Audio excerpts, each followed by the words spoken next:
Aujourd'hui, c'est une vidéo un peu plus longue que le format habituel pour traiter d'un aspect important qui est les perturbations mentales. On va regarder ce qu'est une perturbation mentale, la distinction entre les perturbations mentales et notre moi véritable, et comment faire pour éliminer les perturbations mentales de notre esprit. Bonne méditation. Pour que notre pratique de l'amour et de la bienveillance soit efficace, nous avons besoin de comprendre que les défauts que nous observons chez les autres et chez nous-mêmes ne sont pas les défauts des personnes elles-mêmes, mais les défauts de leurs ennemis intérieurs, que l'on appelle les perturbations mentales. Par exemple, la colère, l'attachement désirant, la jalousie, l'orgueil, etc. Par exemple, si un jeune enfant fait une crise de colère, tu sais que c'est temporaire. Dans quelques minutes, il sera à nouveau calme et joyeux.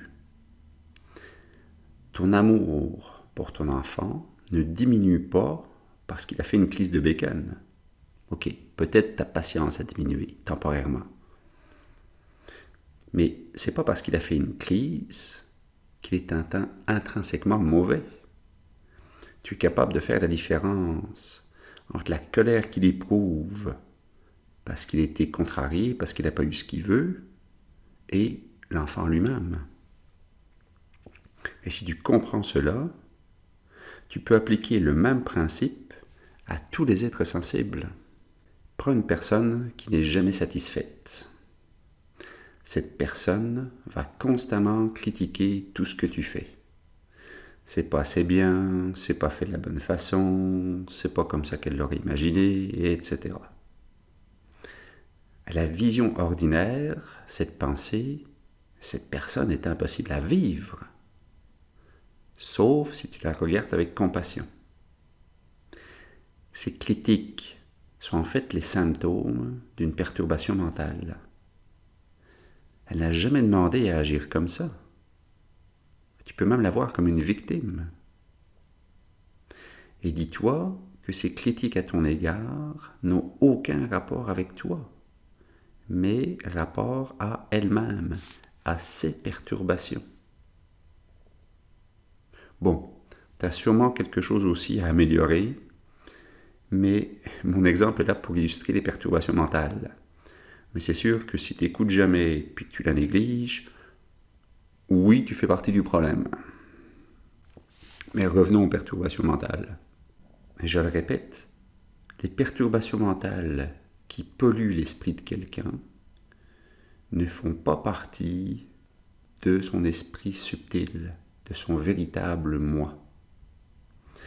Et c'est par ignorance de cette distinction que nous pensons que les autres sont mauvais ou toxiques, alors qu'en fait, ils sont victimes de leurs perturbations mentales.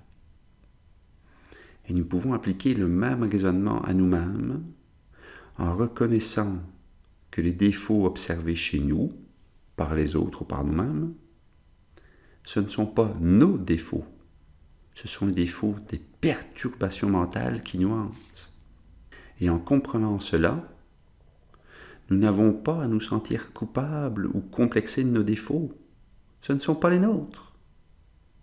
Et nous pouvons donc observer nos perturbations mentales de façon réaliste et pratique afin de nous en débarrasser. Imagine que ton véritable moi est une pépite d'or, mais que cette pépite est recouverte de boue. Tu peux nettoyer la boue et retrouver la pépite sans l'endommager. Tu ne perds pas une partie de toi en éliminant une perturbation mentale. Au contraire, tu te rapproches de ton véritable moi. Donc, je résume. Nos défauts, ce ne sont pas nos défauts, mais les défauts des perturbations mentales. Et les perturbations mentales sont distinctes de mon vrai moi. Personne n'a jamais demandé d'avoir des perturbations mentales dans son esprit.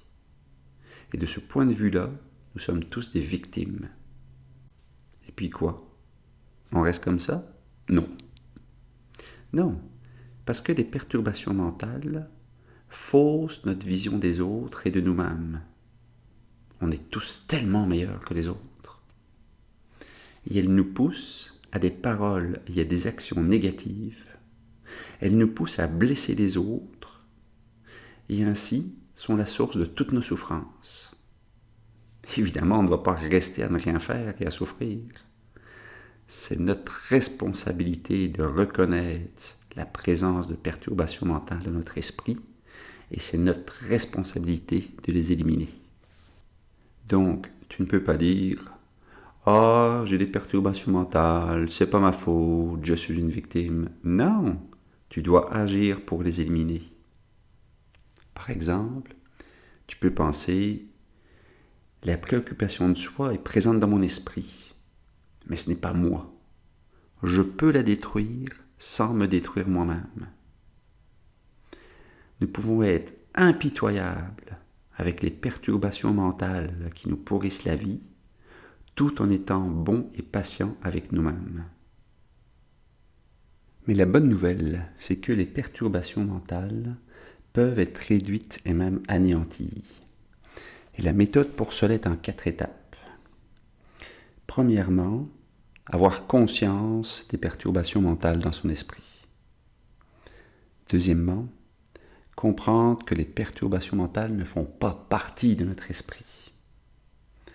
Troisièmement, développer la détermination de supprimer ces perturbations mentales, de purifier notre esprit. Et quatrièmement, faire les efforts nécessaires pour que cela se produise. Et ça, c'est à travers la méditation. Et voici l'objet de méditation que je te propose. Nous ne devons pas nous sentir coupables des perturbations mentales que nous avons héritées, que ce soit de notre enfance ou d'une vie antérieure. Mais si nous voulons être heureux, c'est notre responsabilité de retirer ces perturbations mentales de notre esprit. Et je vais prendre la ferme détermination de travailler sur moi-même pour supprimer ces perturbations mentales qui polluent mon esprit. Je vais accepter de ne pas être parfait et je vais observer ces défauts, même s'ils ne sont pas les miens, plutôt que d'observer les défauts chez les autres.